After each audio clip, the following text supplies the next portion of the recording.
Elementos de investigación, Unidad Didáctica 2, el debate metodológico en las ciencias sociales. Las ciencias sociales, que han buscado constituirse de acuerdo con el modelo de las ciencias naturales, no han podido formular teorías deductivas como se dan en aquella ciencia. Posiblemente, sostiene Brions, no podrán hacerlo porque no existen proposiciones generales sustantivas, no triviales, válidas para toda una población en estudio, que sirvan de premisas en una estructura que relacione, lógicamente, un grupo de proposiciones de tal modo que unas puedan ser deducidas de las otras. Por ejemplo, no se puede decir que todas las personas son autoritarias o que todos los grupos de católicos tienen mayor cohesión que todos los grupos protestantes. En la década de 1980, la antigua búsqueda de la construcción de las ciencias sociales, según el modelo de las ciencias naturales o el modelo de las ciencias culturales o del espíritu, se sintetizó en dos paradigmas epistemológicos contrapuestos definidos con distintos contenidos y denominaciones por sus autores. Debemos decir que las denominaciones varían entre los distintos autores que tratan el tema, de modo tal que el término positivista es reemplazado por el cuantitativista y el de naturalístico con los términos de hermenéutico o cualitativista, o como paradigma explicativo y paradigma interpretativo. Nombres que toman en cuenta el largo debate dado en el proceso de construcción de las ciencias sociales sobre el objetivo final, dado a tales ciencias que para uno es el de explicar y para otros el de interpretar o comprender los objetos sociales estudiados por el investigador. Hay denominaciones que reciben los distintos paradigmas: positivista, cuantitativista, paradigma explicativo, naturalístico, cualitativista, hermenéutico, paradigma interpretativo. Son nombres o denominaciones a tener en cuenta para poder diferenciarlos o decir son semejantes. Cabe destacar que la controversia metodológica entre los enfoques cuantitativo y cualitativo en ciencias sociales ya ha dejado de discutirse a nivel de la teoría de la ciencia, aceptándose la coexistencia de los dos sistemas de referencia, paradigmas epistemológicos que hemos mencionado anteriormente. Y esta controversia, sin embargo, continúa generando conflictos al quehacer investigativo.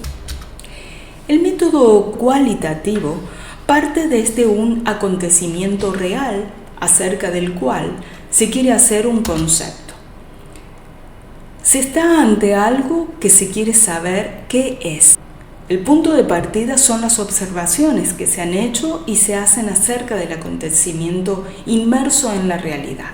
La meta es reunir y ordenar todas esas observaciones en algo comprensible. Y vale decir que es configurar un concepto acerca del fenómeno. El método cualitativo tiene así como objetivo la descripción de las cualidades. En resultados no nos dan conocimiento respecto de cuántos fenómenos tienen una cualidad determinada. En lugar de eso, se trata de encontrar las cualidades que en conjunto caracterizan el fenómeno, aquello que cualitativamente permite distinguir el fenómeno investigado de otros fenómenos. El encuentro con el acontecimiento que se va a estudiar es el punto de partida de la investigación, mientras que la determinación de sus cualidades es la meta. Y así, mientras el método cualitativo busca un concepto, un conjunto estructurado de cualidades a partir de observaciones hechas, el método cuantitativo trata más bien de ubicar ciertas observaciones para su concepto, de manera de poder medir el grado de validez del fenómeno. El método cualitativo busca un concepto que pueda cubrir una parte de la realidad, mientras que el método cuantitativo busca una realidad para probar un determinado concepto. Este parte del supuesto de que todos los fenómenos son cualitativamente iguales. Tienen la misma estructura de cualidades, solo que en diferentes cantidades. La diferencia entre los dos fenómenos no se concibe como cualitativa, sino que solamente como cuantitativa. El método cualitativo, al contrario, entiende que cada fenómeno es cualitativamente único, lo que equivale a decir que los fenómenos sociales son cualitativamente diferentes. El método cuantitativo o lógico-deductivo implica que, desde una teoría general, se derivan ciertas hipótesis, las cuales posteriormente son probadas contra observaciones del fenómeno en la realidad. El método cualitativo o conceptual inductivo implica que a partir de algunas observaciones del fenómeno en la realidad se llega a un concepto general. Y el punto de partida del modelo conceptual inductivo es que el investigador se pone en contacto con un acontecimiento del que apenas se conoce el nombre. El primer paso del modelo conceptual inductivo es, por tanto, delimitar el fenómeno a estudiar, para posteriormente hacerse la pregunta: ¿qué es realmente este fenómeno? ¿Qué es lo que en el fondo lo caracteriza? ¿Qué cualidades hacen que se diferencie de otras cualidades? El segundo paso es ponerse en contacto con los casos a estudiar para poder hacer las observaciones que van a estar a la base del concepto. Se debe reunir tanta información como sea posible. Especialmente, se debe tratar de entender los diferentes contenidos a los que da lugar el acontecimiento. No se trata de probar o de medir en qué grado una cierta cualidad se encuentra en un cierto acontecimiento dado, sino de descubrir tantas cualidades como sea posible.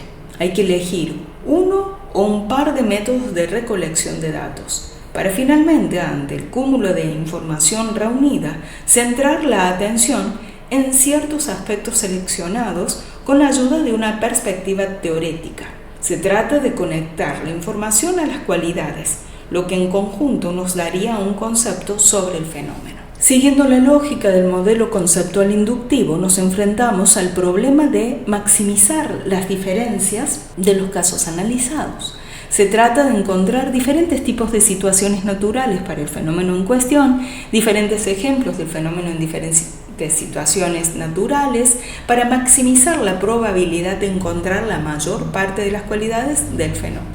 No se trata de tener todos los casos que serán estudiados ya seleccionados al principio de la investigación, sino de hacerlo a medida que ésta transcurre, cuando hemos reunido información en base a algunos casos, y solo entonces sabemos cuáles otros casos debieran ser también considerados para que las diferencias sean maximizadas. En la perspectiva del modelo cualitativo, es de utilidad que el investigador se deje utilizar a sí mismo, o sea, ser parte del número de casos analizados para de esta manera tener mayor sensibilidad acerca de las diferencias y de lo que es importante para la investigación. Es importante también que en el proceso de obtención de la información se tenga conciencia acerca de la amplitud con la que constantemente trabaja el método cualitativo, de manera tal que se tome en cuenta las diversas maneras en que las preguntas son entendidas por los entrevistados. Se trata siempre de estar alerta ante la diversidad,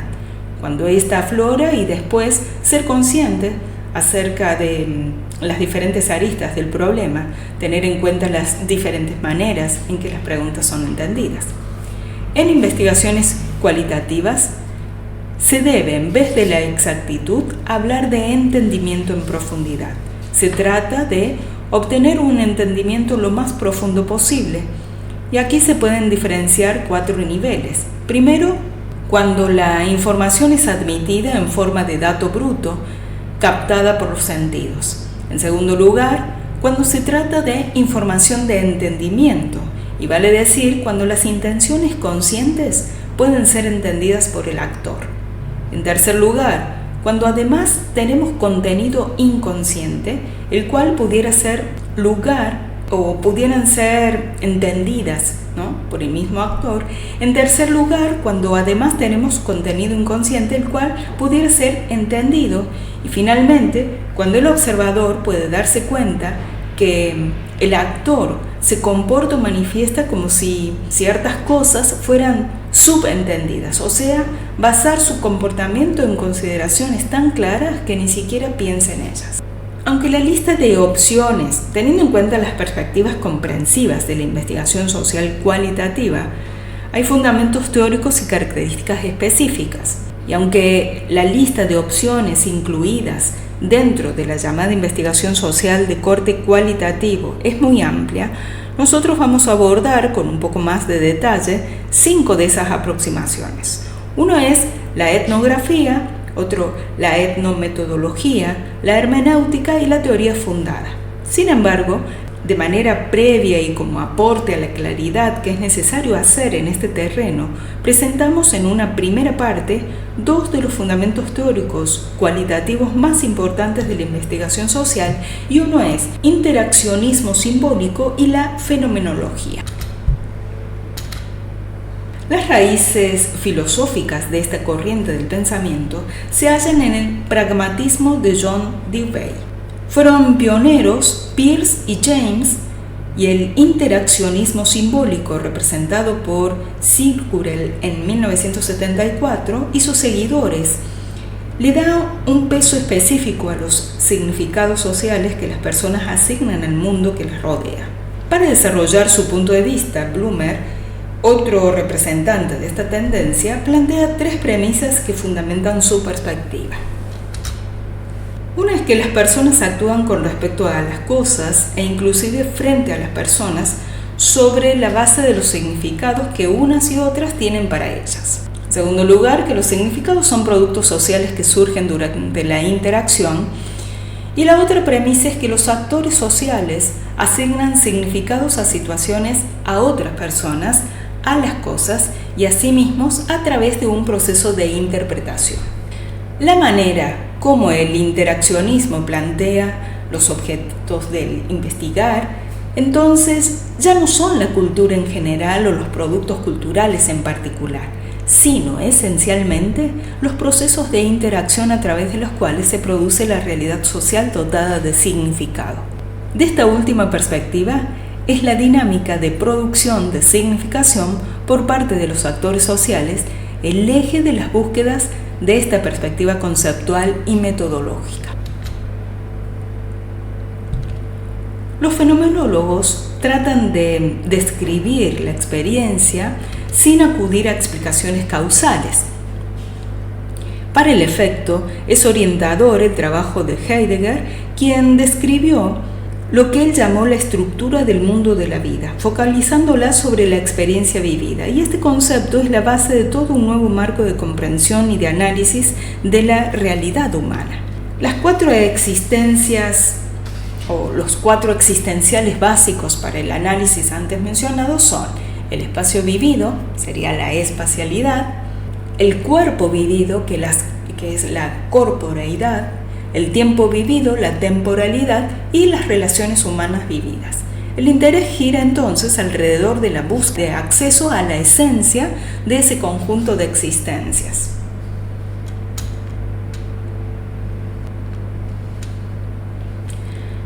La etnografía, como es sabido, partió de construir su objeto de estudio ligado a la discusión de la cultura, inicialmente solo en sociedades consideradas elementales, bajo el criterio de que tales sociedades no habían accedido a la civilización entendida a la manera occidental.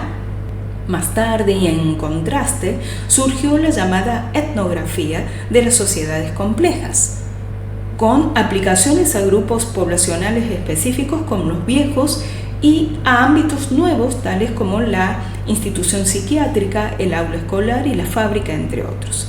Ligados a estos desarrollos llegaron de manera consistente las propuestas de las denominadas antropologías urbanas. Y en su nueva acepción, la etnografía desagrega lo cultural en objetos más específicos y de una manera resumida, 2 reconocidos etnógrafos, Atkinson y Hammersley, caracterizan la etnografía como una forma de investigación social que contiene de manera sustancial algunos rasgos como un fuerte énfasis en la exploración de la naturaleza particular de los fenómenos sociales, más que en llevar a cabo pruebas de hipótesis acerca de ellos. Otro rasgo es una tendencia a trabajar primariamente con datos inestructurados. Y esto es datos que no se han codificado de manera previa a su recolección en un conjunto de categorías analíticas cerradas. También encontramos un rasgo de una investigación de un número pequeño de casos, a veces solo un caso en detalle, y también un análisis de datos que involucra la interpretación explícita de los significados y funciones de las acciones humanas, producto que toma la forma de descripciones y explicaciones verbales principalmente, con un rol de la cuantificación y el análisis subordinado al máximo. Aunque para diversas formas la etnografía, el eje más genérico de su trabajo es la cultura, la conceptualización propia de lo cultural no es homogénea y ha sufrido grandes cambios desde su formulación inicial hasta el presente. Y no es lo mismo referirse o enfrentarse, por ejemplo, al problema de la cultura propia de un grupo étnico que al de una institución u organización o al de un grupo caracterizado por el padecimiento de una enfermedad como el SIDA. En realidad, muchos sujetos, de manera simultánea, pertenecen a diferentes culturas o subculturas, o como algunos prefieren denominar, a distintos ámbitos simbólicos y materiales específicos. Y otro rasgo diferenciador importante es que el enfoque etnográfico destaca en el análisis una dimensión temporal más ligada con lo actual, cotidiano, mientras, por ejemplo, las historias sociales y las historias de vida se centran más en lo pasado y en lo ausente físicamente. Desde la perspectiva de las fuentes y los medios de recolección de información, los enfoques etnográficos tienen como concepto fundamental los de informante clave y observación participante. En contraste, las historias sociales asumen los conceptos de testimonio y análisis de archivo. Las historias de vida, los de entrevista en profundidad y de análisis de documentos personales, mientras la investigación, acción participativa, se identifica más frecuentemente con los de taller y grupos de estudio. La hermenéutica, esta alternativa de investigación cualitativa, trasciende a una propuesta metodológica en la cual la comprensión de la realidad social se asume bajo la metáfora de un texto, el cual es susceptible de ser interpretado mediante el empleo de caminos metodológicos con particularidades muy propias que la hacen distinta a otras alternativas de investigación. Algunos estudiosos del tema plantean que el propósito de la misma es incrementar el entendimiento para mirar otras culturas, otros grupos, individuos y también condiciones y estilos de vida sobre una perspectiva doble de presente y pasado. Como fenomenología de la existencia y el entendimiento es la tendencia representada por George Gadamer y a la interpretación de la realidad social entendida como texto susceptible de múltiples lecturas. Representa el enfoque desarrollado por Ricoeur principalmente. Desde la acepción planteada por Gadamer se acentúa el carácter lingüístico del entendimiento. Esto en virtud de que las interpretaciones se expresan lingüísticamente, pero a la vez el entendimiento se apoya en las categorías de pensamiento que el lenguaje ha proporcionado. Este autor plantea además la posibilidad de la interpretación válida en el contexto de lo que él denomina encuentro hermenéutico, donde idealmente se posibilitaría el diálogo entre horizonte de entendimiento y mundo vital trascendido de referentes de espacio y tiempo. Y en la versión de Ricoeur, la hermenéutica se define como la teoría de las reglas que gobiernan una exégesis, es decir, una interpretación de un texto particular o colección de signos susceptibles de ser considerada como un texto. Y en esta perspectiva, uno de los conceptos básicos es el de círculo hermenéutico, que describe el movimiento entre la forma de ser, el intérprete, y el ser que es revelado por el texto.